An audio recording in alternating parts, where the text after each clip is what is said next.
For decades, they were fixtures in American living rooms. They made us laugh every week, earned millions, and built careers that seemed permanent. But for some of the most beloved sitcom stars of all time, one moment, one decision, one statement, one incident changed everything. This is what happened when Hollywood decided these people were done, and nobody would hire them again. These are the stories of 25 sitcom stars whose lives imploded in a single instant, and how the industry abandoned them when it mattered most. 1. Paul Reubens was Pee Wee Herman, the beloved man-child character that made him a household name throughout the 1980s and early 1990s. Kids and adults alike watched his circus-themed show, bought his merchandise, and made him a fixture of Saturday morning television. His character was innocent, playful, and oddly endearing. On July 11, 1991, Reubens was arrested in an adult movie theater in Sarasota, Florida, for indecent exposure. The arrest became public immediately, and it was catastrophic. Sponsors dropped him.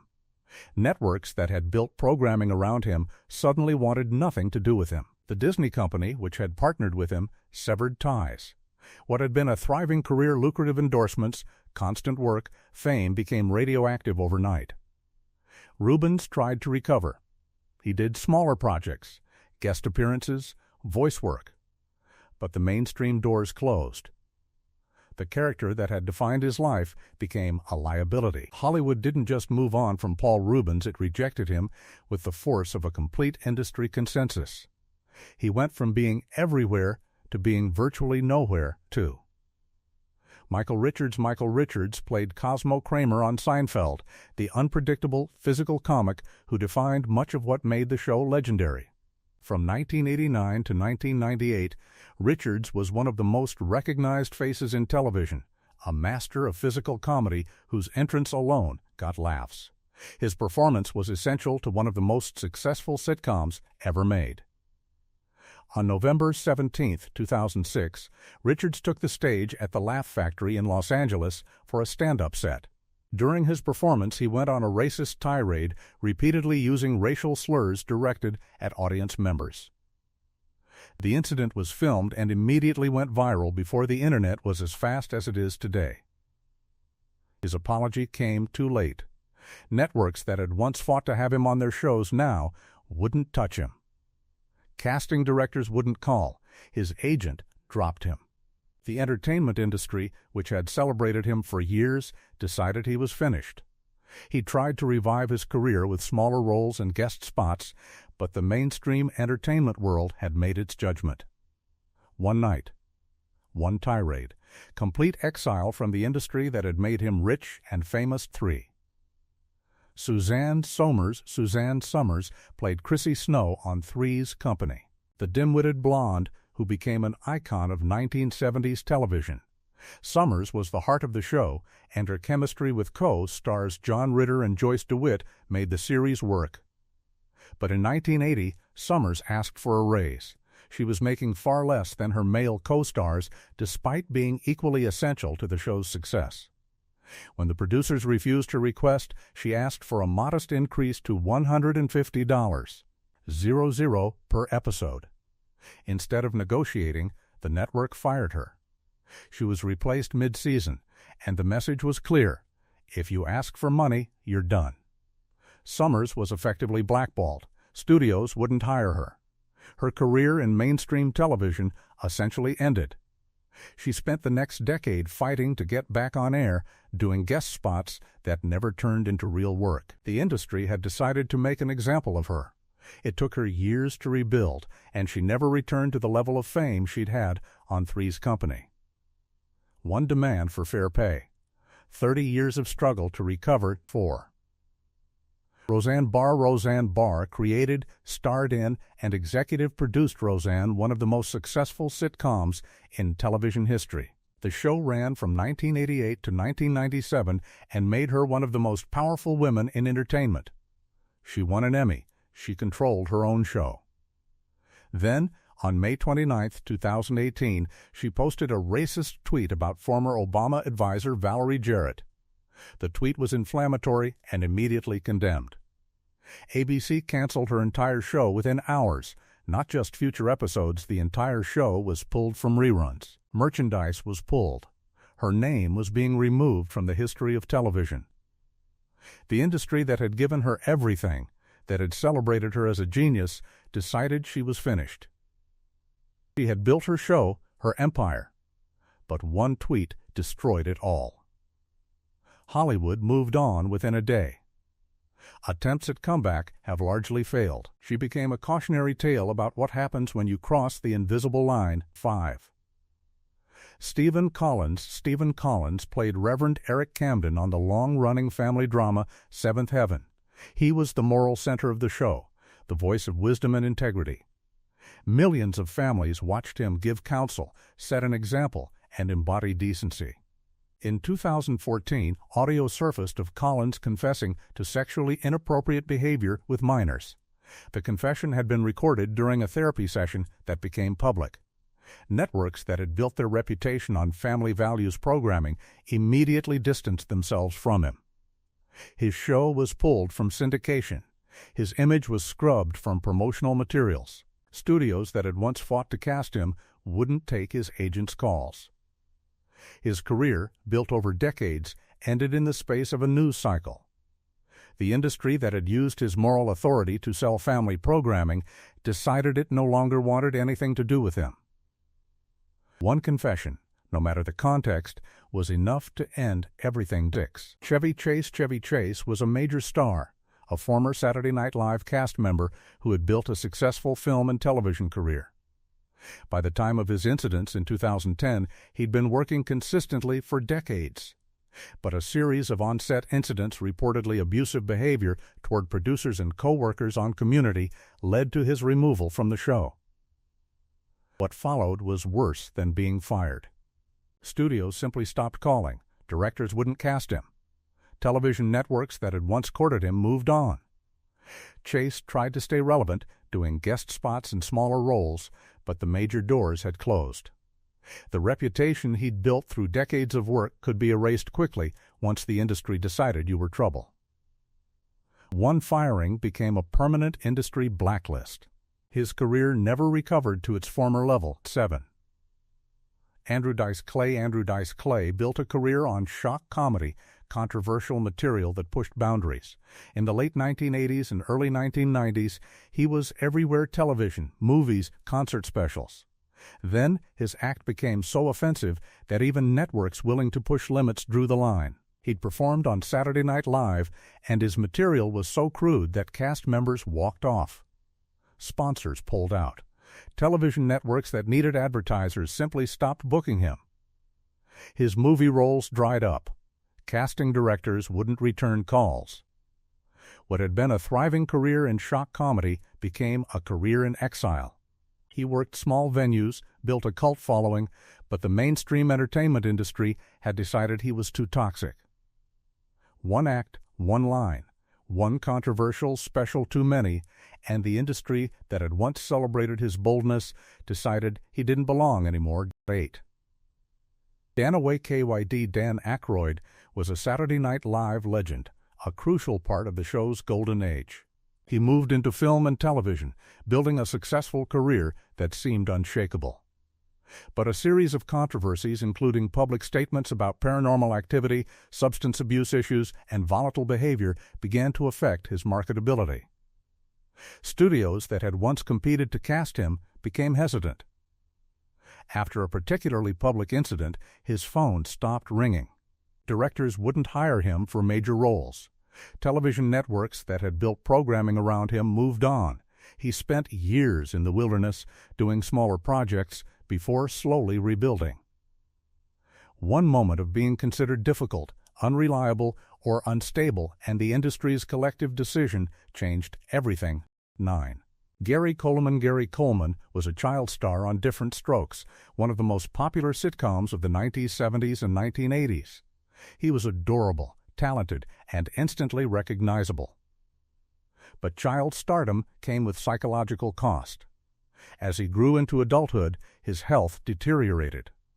He struggled with the transition from child star to adult actor, and his behavior became increasingly erratic. A series of incidents, legal troubles, health crises, volatile confrontations made him unhireable. The industry that had promoted him as a child moved on.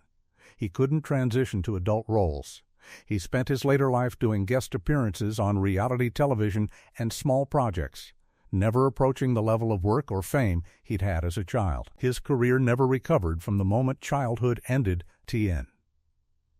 Dustin Diamond played Samuel Screech Powers on Saved by the Bell, the beloved teen sitcom that defined Saturday morning television in the 1990s. He was instantly recognizable, universally beloved. After the show ended, he tried to transition to adult acting, but nothing stuck. A series of incidents, legal troubles, public behavior, accusations made him radioactive to casting directors. He was arrested multiple times. He became a tabloid fixture for the wrong reasons. Studios that had once promoted him moved on. His career in mainstream television effectively ended. He spent his final years doing convention appearances and smaller projects, never again approaching the level of work he'd had on Saved by the Bell. 11. Brett Butler played Grace on the sitcom Grace Under Fire, which ran from 1993 to 1998. She created the show, starred in it, and controlled it. She was powerful, talented, and in demand. Then her addiction issues became public and unmanageable. She was arrested for drug possession multiple times. She became volatile on set. Producers couldn't trust her. Networks that had built programming around her pulled back. Her show was canceled. The industry decided she was too risky to hire. She spent years fighting her addiction and trying to rebuild, eventually finding smaller work. But her era as a major television star was over. Her power, her show, her career all ended when her personal struggles became public. 12. Leif Garrett was a teen idol and actor in the 1970s and early 1980s. He appeared on popular sitcoms and was constantly in the public eye. His career seemed unlimited. But addiction issues spiraled publicly. Arrests for drug possession followed. His behavior became increasingly unpredictable. Casting directors stopped calling. Television networks moved on. His career never recovered. He became a cautionary tale about child stardom and addiction, spending decades trying to rebuild a career that had been destroyed by one incident, or rather, a series of incidents that industry decided meant he was done. 13. Scott Baio played Chachi Arcola on Happy Days and the spin-off Joni Loves Chachi in the 1970s and 1980s. He was a teen heartthrob, and his career seemed secure. But a series of controversies, including a highly publicized custody battle and allegations against him, made him difficult to cast. Studios that had once pursued him became hesitant. His ability to get major roles diminished significantly. He worked sporadically in smaller projects, never approaching the level of visibility he'd had during his sitcom years. One incident compounded by others, and the industry moved on. 14. Dan Butler played Bob Bullion on the sitcom Coach in the 1980s and 1990s. He was a recognizable, supporting player in a successful show. But later in his career, public revelation that he was a gay man in an era when this was still considered radioactive by many in the industry effectively ended opportunities for major roles. The industry had moved away from him before this revelation, and the revelation confirmed what many had been thinking. He spent years doing smaller projects and guest spots, never returning to the level of work he'd had on Coach. 15. Andrew Koenig played Richard Barrett on Benson in the 1980s. He was a young actor with a seemingly bright future. But depression and personal struggles spiraled publicly. His career stalled as casting directors became hesitant to work with him. He spent years trying to rebuild, but the industry had moved on. He became another example of a promising career that was derailed by one moment of vulnerability or crisis. 16. Bronson Pinchot played Balky Bartokomous on Perfect Strangers in the 1980s and 1990s. He was beloved, His accent and physical comedy made the show work. But after the show ended, his career never found traction. Casting directors moved on. Studios that had promoted him during the show's run stopped calling. He did guest appearances in smaller projects, but his era as a working actor essentially ended. One show, and when that show was over, so was his career. 17. Sherman Hemsley played George Jefferson on The Jeffersons, one of the most successful sitcoms in television history. His character was iconic, his work legendary. But later legal troubles, particularly involving property disputes and custody issues, made him difficult to cast. Studios that had celebrated him moved on. His career in mainstream television ended, though he continued to work sporadically. One legal entanglement, and the doors closed. 18. Norm Macdonald was a Saturday Night Live legend and appeared on the sitcom Lorne Michaels' The Norm Show.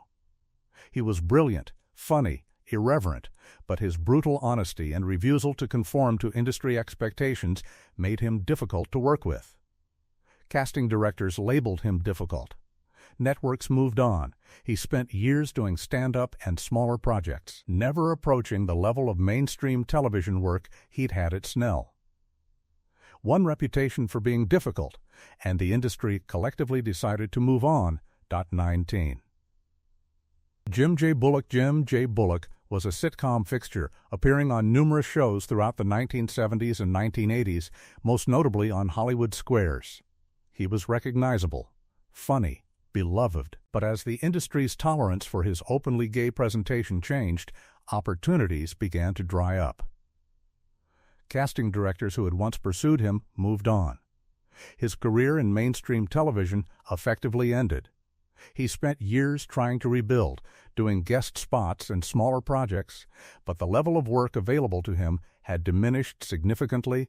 20.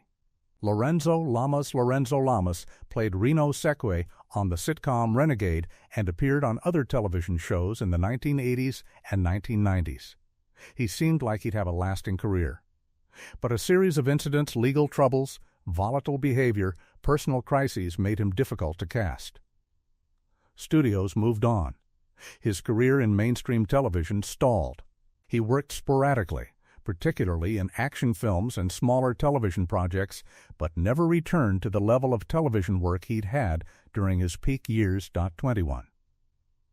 Daniel D. Kim appeared on the sitcom Arrow in the 2010s and was involved in numerous television projects. But racial discrimination in casting and the industry's historical unwillingness to cast Asian actors in leading roles severely limited his opportunities for the roles he deserved. Though he eventually found significant work, for years his career was effectively stalled by systemic racism rather than a single incident. The industry's collective decision to limit roles for actors of his ethnicity meant his career potential was constrained from the beginning. 22. Eve Plum played Jan Brady on The Brady Bunch, a show that became a television institution. She was part of one of the most beloved families in television history. But after the show ended, she struggled to transition to adult acting. A series of projects that didn't work out, roles that didn't materialize, and the industry's inability to see her as anything other than Jan Brady meant her career never developed beyond guest spots and smaller projects. One show. And when that show ended, her opportunities largely ended with it. 23. Robert Urich appeared on Spencer for Hire and other television shows in the 1980s and 1990s. He seemed destined for lasting success. But a series of health crises, particularly his battle with cancer, made him unavailable for consistent work.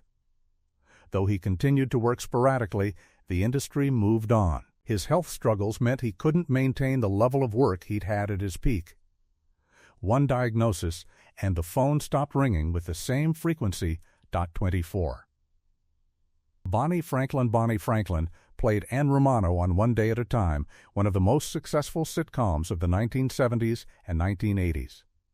She was the center of the show, beloved by audiences. But after the show ended, casting opportunities diminished. She worked sporadically on television, doing guest spots in smaller projects, but never found another series that matched the success of One Day at a Time. One show defined her career, and when that show ended, her opportunities largely ended with it. 25. David Lander played Squiggy on Laverne and Shirley, one of the most popular sitcoms of the 1970s and 1980s. His character was unforgettable, his work legendary. But after the show ended, he struggled to find work. He did guest spots and smaller projects, but the industry moved on. He couldn't transition to dramatic roles. Casting directors moved on to other actors. His career in mainstream television effectively ended when Laverne and Shirley ended. One character, and when that character was done, so was his access to major work. Closing these are the stories of what happens when Hollywood decides someone is done. Sometimes it's one mistake, one arrest, one statement, one incident that triggers the industry's collective rejection. Sometimes it's a gradual realization that an actor can't transition from one phase of their career to another. Sometimes it's the industry's own prejudices, its unwillingness to see someone in a new light, its preference for moving on rather than allowing people to grow. The common thread is the same. Once the door closes, it stays closed. Once the industry has made its decision, there's almost no way back. These 25 sitcom stars are the names we remember, the faces that were in our homes every week, the characters we loved, but they're also the ones Hollywood left behind. It's worth asking what that says about an industry that can discard people so completely and quickly.